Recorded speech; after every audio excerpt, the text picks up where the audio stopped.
Hey everyone, welcome to the long-term review of the Samsung Galaxy A53. I have used this phone for nearly 2 months and I am going to share my experience with all of you. And yeah, I'm also going to address your queries regarding this phone. If you are watching my channel for the very first time, please subscribe and turn on the notifications. Like this video too if you find it good enough at some point. Since you guys already know that the A53 doesn't bring a new design or form factor, there isn't really anything exciting about the looks of this phone. It's also not slim like its elder sibling, the A73.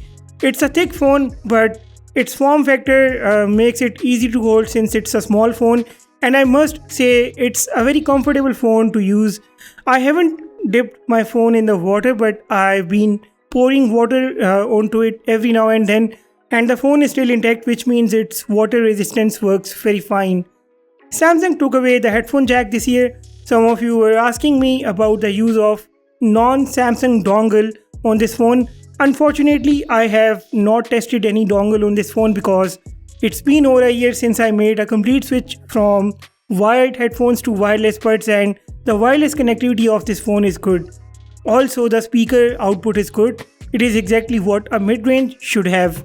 Not too loud and not too low. Let's talk about the display now. Apparently this is a very good screen. It ticks most of the boxes on paper and it serves its purpose well in most of the cases. But I've been using this phone alongside the A73, and because of that, I don't like the bezels and the screen to body ratio on this one. It's got a 120Hz refresh rate, but it struggles to stay at 120 FPS.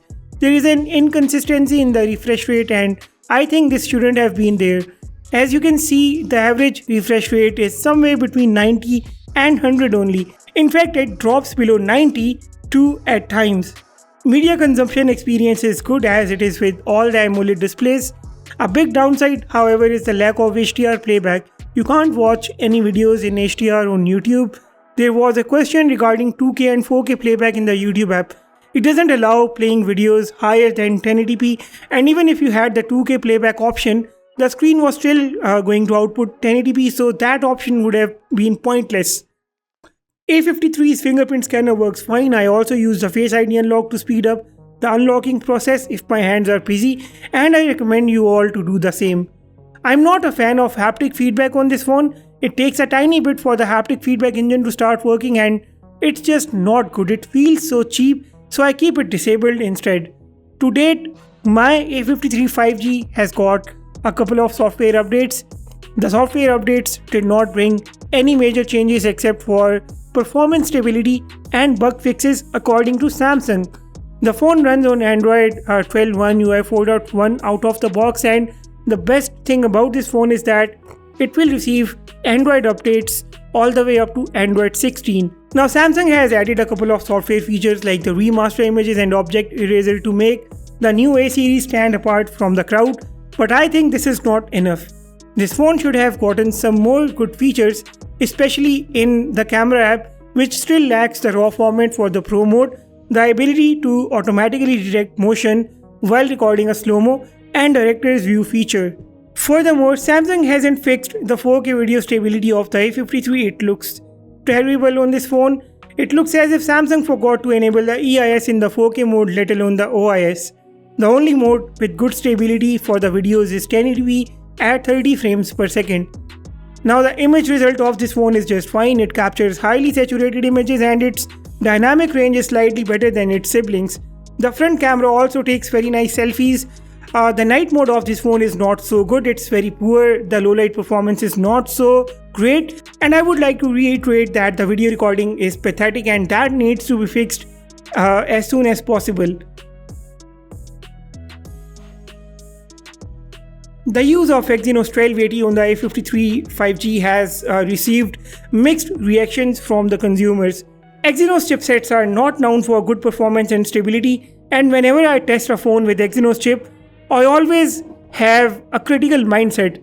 Surprisingly, the Exynos 1280 performs better than the previous Exynos chipsets, and I think this is because Samsung has completely changed the Exynos chips for better. But that doesn't mean it's fully fixed. There are flaws and you must know about those. First of all, the Exynos 1280 throttles the performance. I'll attach a CPU throttle test to give you guys a better idea. There is no consistency in the performance. These wicks in the graph are not a good sign, and this is after having received 2 software updates on this phone.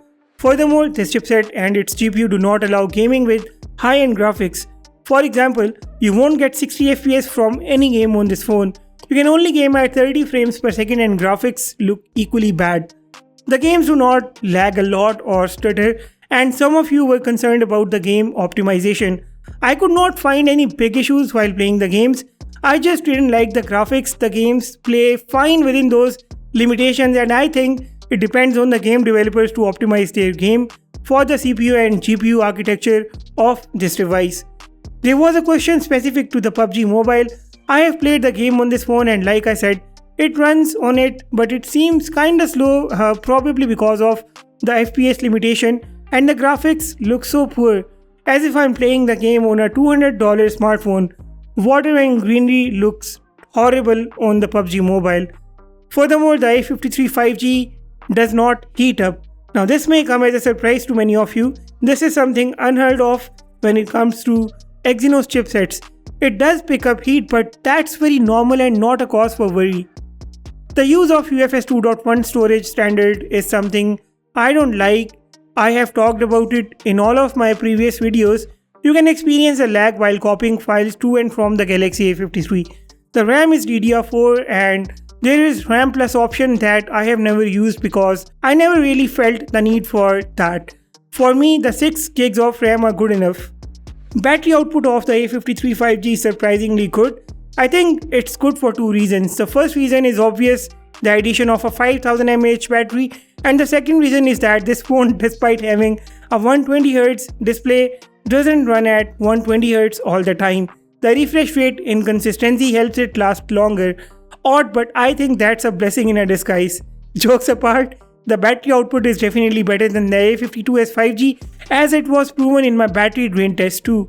The support of 25-watt charger is a welcoming move, and you can charge your phone to 100% within 70 minutes, but I hate spending extra money on a charger. And with this, we reach the conclusion. A53 5G is not a huge upgrade over the A52. In fact, it's not even a proper upgrade.